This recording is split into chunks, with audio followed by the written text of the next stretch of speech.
From Los Angeles to a worldwide audience, this is Boaz Power TV, where we take your life to the next level. Now, internationally known speaker and author, here's Boaz. Hi, welcome to the Power Show. You are part of the Power Nation, and I'm so delighted that you're here, because here we take your life to the next level, help you improve your attitude, your relationships, your finances, and your career. This is episode number 49 on Boaz Power TV. I call this Dr. Science Will See You Now. And it really deals with how to reduce stress. When I was a young father and my kids were small, I used to pretend to be somebody called Dr. Science. And Dr. Science could answer any questions that my kids had. Reena and Adam would ask any questions. I remember one time they asked, Dr. Science, how was air invented? Great question. What a great question. How was air invented? Well, I don't remember. You see, you have to understand, the answers Dr. Science gave were always very creative, but they made no sense at all. But my kids loved the creativity.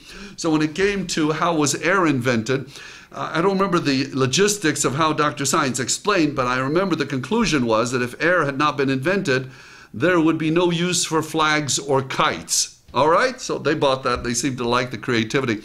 Problem was my kids would go to school and then quote Dr. Science stuff to their teachers. But it was fun. But if Dr. Science were here and you were coming into the office and you were complaining about stress at work, here are some ideas that I believe Dr. Science could help you with to reduce stress. My feeling is the number one killer these days anywhere in the world is stress. Stress. I think that's what causes all kinds of problems for all of us, because it causes, tension inside a body, and that cannot be helpful to our organs. So let's reduce stress in any way we can. Here are some ideas I want to share with you. At work, don't let your breaks or lunchtime be interrupted by work.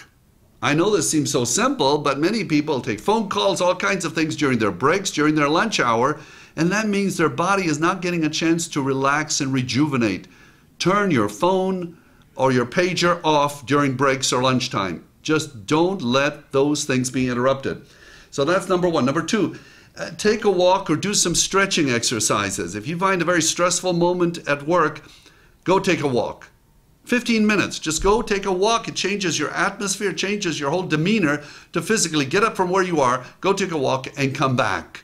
That will help you to reduce stress.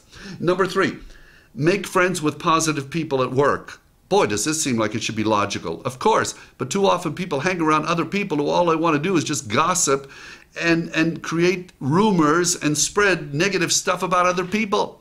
So if somebody spreads that to you, here's a way that you can get away from it. Just say, that may be so, but I saw that person do a great job on the XYZ project the other day. Meaning, I may be listening, but I'm not paying attention. I'm not going to be a part of the wrecking crew. I'm not going to pass this negative rumor on. I'm stopping it right here. So look for people who are positive and uplifting and spend time with them. They're part of the building crew, not the wrecking crew. And meet with your supervisor on a regular basis to clear up any stressful situations. Talk to them and say, this doesn't work. What can we do about this? I want things to go well. I want to be a great employee.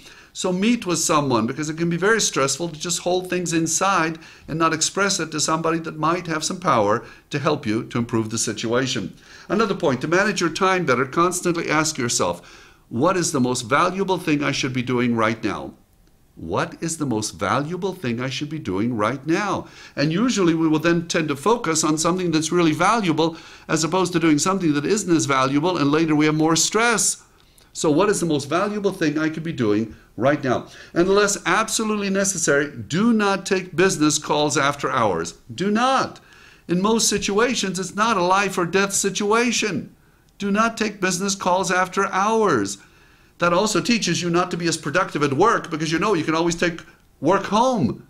So let's not take calls dealing with business after hours unless absolutely necessary. And then keep a copy of this book around. How to Win Friends and Influence People. Those of you who've been to my seminars around the world know I promote this big time. I don't make any money when you buy this, but you can make a fortune. So when you have a stressful moment, just excuse yourself. Go to your office, read a couple of pages in this. The stories you will read in this are heartwarming. They'll give you ideas about how to deal with people. They will, for the moment, readjust your thinking pattern, get you out of where you were, relax you, and then you can go back to what you were doing and do it much more productively. So keep How to Win Friends around and read it on a regular basis. And know when to quit. Know when to quit your job. Come on, is your job making you sick? If it is, then you ought to be looking at something else. Know when to quit.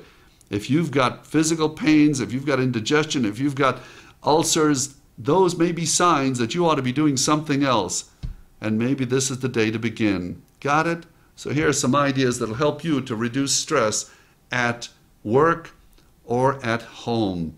If you like these messages, and many people around the world find them to be very beneficial, please do me a favor. Forward this to 5 of your friends. Ask them to go to my website, boazpower.com, and get them to subscribe to these free weekly broadcasts on Boaz Power TV. Maybe we can help reduce their stress level too, and won't that be good? Absolutely. And by the way, I have a couple of CDs that are really good in my shopping cart on my website. One is a daily message for adults, 2 minutes a day to help improve your attitude, keep you going in the right direction. Another one is a great CD that is for children called a 30-day can-do program for kids. How'd you like to program kids to help you to reaffirm what you're teaching them in a very positive way? That CD for kids is great. The reviews have been very positive. Thank you for joining me. You are special, you are unique, you are destined for greatness, and now you have some ways to reduce your stress. You are a champion. Have a powerful day. This has been Boaz Power TV. To comment, see other episodes, or to subscribe to this free broadcast, go to our blog at boazpower.com. That's boazpower.com. We're here to take your life to the next level.